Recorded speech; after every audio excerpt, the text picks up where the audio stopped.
qui êtes fidèles dans nos programmes sur Internet. D'autres qui vont nous suivre en différé sur YouTube. Que Dieu vous bénisse de partout où vous êtes. J'ai venu sur la présence de mon fils évangéliste. Il est non loin de chez vous ici, à Banda. Mais il vient chez nous à l'église. Là-bas, il y a ma sainte. Il m'a dit, papa, je serai là au culte. Dieu te bénisse. Amen. Nous voulons réfléchir pendant 3 jours sur ce thème océan concernant le mauvais rêve.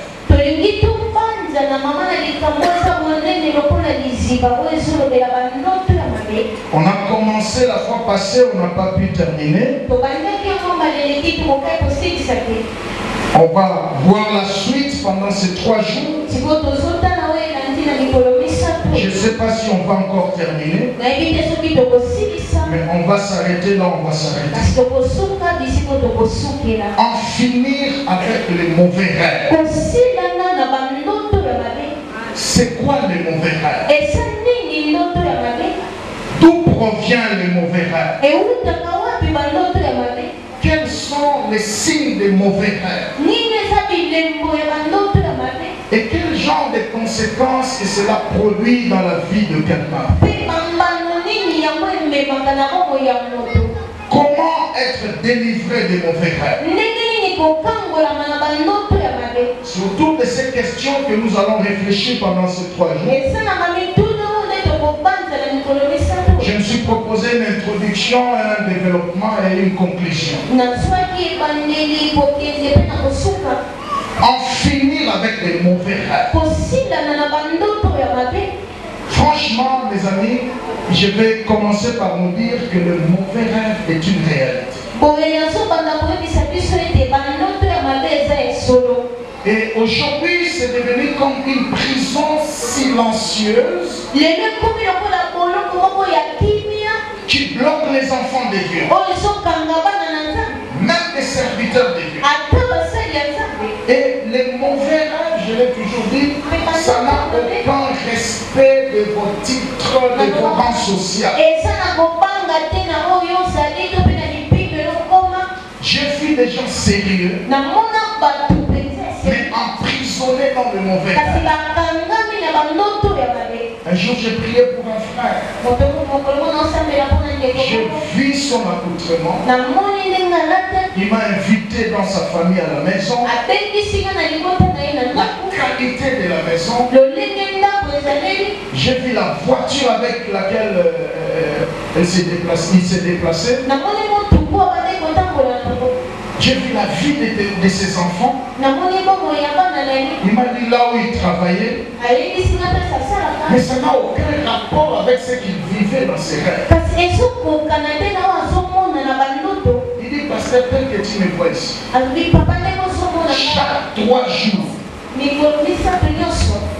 je me vois en train de manger dans les poubelles. Je mange des histoires dans les poubelles.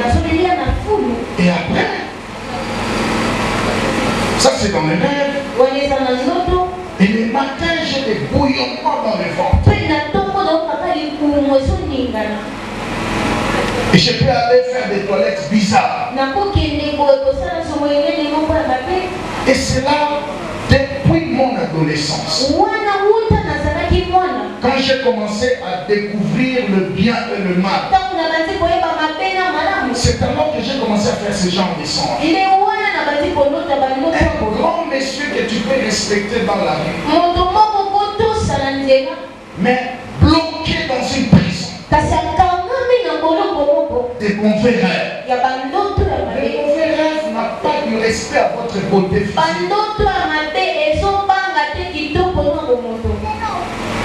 N'a pas du respect dans vos titres académiques.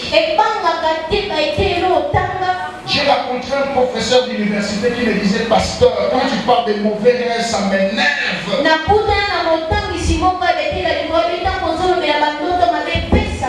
Moi, tel que tu me vois là, Je me vois souvent en bleu blanc, en uniforme. Alors que je suis professeur d'université. De temps en temps, ces rêves-là me reviennent toujours en esprit. Quand j'étais aux humanités, un professeur est là en train de nous enseigner. Ça me revient souvent. Et j'ai du mal à m'en débarrasser. Et c'était devenu comme une prison. Parce que lorsqu'on entre dans une prison, on ne peut pas y sortir seul. Il faut que quelqu'un de l'extérieur te fasse sortir. Alléluia. Beaucoup de gens vivent ces choses, mais malheureusement en silence. Ils se disent, ce ne sont que des rêves. Ce ne sont que des rêves. Mon frère, ma soeur, lorsque tu négliges tes rêves, c'est comme si tu as négligé une bonne partie de ta destinée. Dans les textes que nous venons de lire, dans Job 33, la Bible dit, Dieu parle tantôt d'une manière, tantôt d'une autre. Et la Bible continue par dire, surtout lorsque nous sommes dans le profond sommeil. Et Dieu fait 4 choses. Il nous parle. Deuxième chose, il nous avertit. Troisième chose, il nous révèle des choses profondes. Et quatrième chose, il nous instruit. C'est ce que j'ai dit souvent, que Makambo Bello est comme la Bissoso l'a dit bien. Zambake Bissaka au moins une fois dans notre moyen babate. Qu'il soit négligeable. Nous savons. Dieu voudrait à ce que ces choses-là soient ôtées dans notre esprit. Parce que c'est difficile pour une homme à problème de prospérer. Amen, amen. Et dans Isaïe 65, verset 17, la Bible dit, je ferai des cieux nouveaux. Le contexte parle de Nouvelle Jérusalem. Mais si je devais rester dans le sens évangélique, il dit, je ferai des cieux nouveaux. Mais j'aime la fin. La Bible dit, les premiers événements ne reviendront plus dans notre esprit. Parce que lorsque nous dormons, si ton esprit est libéré, si ton esprit est régénéré, tu feras des bons songes, tu feras des bons rêves. Mais si ton esprit est emprisonné, si ton âme est malade, Job dit en réalité dans l'homme c'est l'esprit. Si tu lis cet esprit-là, c'est en minuscule, c'est pas le Saint-Esprit. Amen. Amen. En réalité, dans l'homme, c'est l'esprit. Parce que l'homme a 3 parties. Il a le corps, il a l'âme, et il a l'esprit. Mais en réalité, il n'a que 2 parties. Il y a la partie spirituelle ou la partie immatérielle. Il y a aussi la partie physique ou la partie matérielle. Maintenant, si tu es fort en arithmétique, le corps entier, on donne 100%. Amen. Esprit, nous donnons 33,3%. Amen.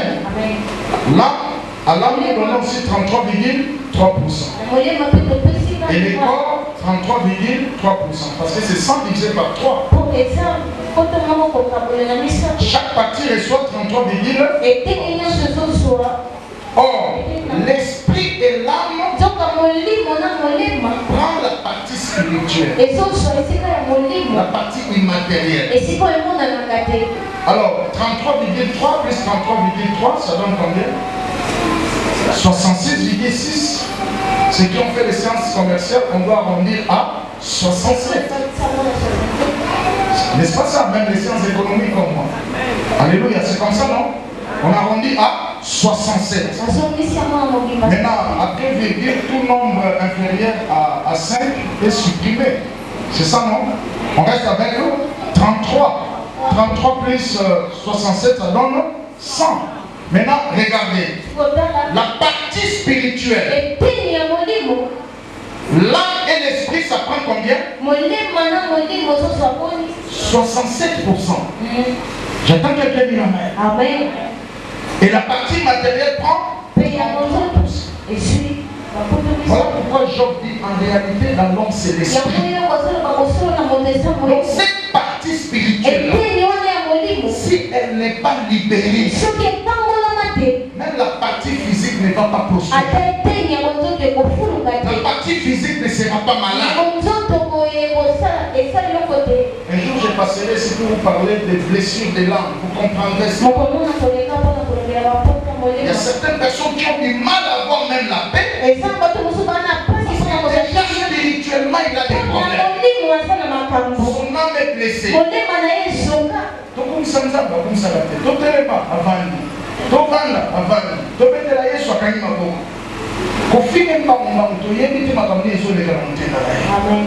est-ce que tout le monde a dit amen?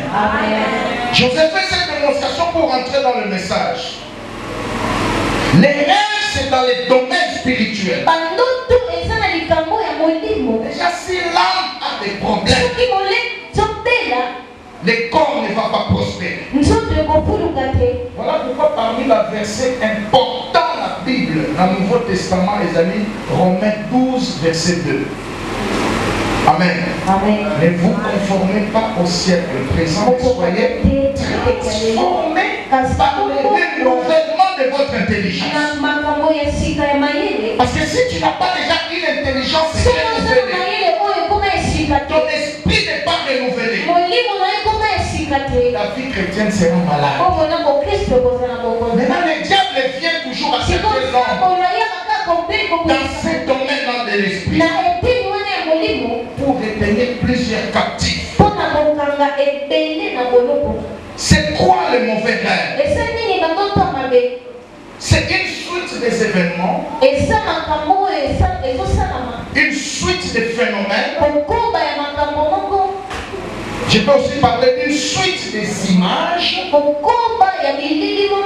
qui se reproduisent dans l'homme pendant le sommeil. Une série de phénomènes, une série des images qui se reproduisent dans l'homme pendant le sommeil. J'attends quelqu'un dire amen. Trois sources principales dans le mauvais rêve. Premièrement, c'est Dieu. Dieu peut vous révéler les mauvais rêves dans le but de vous avertir d'un danger imminent. Amen. Amen. Comme Job l'a dit dans Job. Mais le mauvais rêve peut aussi venir de nous-mêmes. Ça peut aussi venir de nous-mêmes. Deuxième source, nous-mêmes. Par exemple, avant d'aller au lit, tu passes ton temps à suivre des images sales. Amen. Amen. Tu suis des images qui ont de l'horreur. Amen. Amen. Tu as de l'horreur pour regarder ça. Dans la zombie. Est-ce qu'il y a quelqu'un qui a déjà suivi ça? Voyez-vous? Tu suis des images comme ça, ça va se reproduire. Amen. Amen. Mais aussi d'autres personnes qui développent la haine, la jalousie envers certaines personnes. Voyez? Amen. C'est possible aussi au terrain d'autres. Pour le baquet, nous avons maladie esenga mpona ete motema mabe na yo envers ye ne reproduire l'autre mabe. Amen.